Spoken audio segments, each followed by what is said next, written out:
Sabi nila, oh, pinalaki at pinalakas yung security ng First Family, ng President, dahil may threat. So ako, napaisip ako, nilalakasan niyo yung security niya? Ibig sabihin ba nun, papatayin na ako? Why for?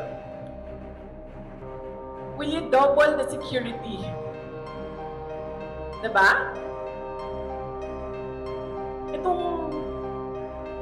Itong mga dictators and oppressors, unfortunately, hindi sila magaling mag-isip. Basta lang sila tira,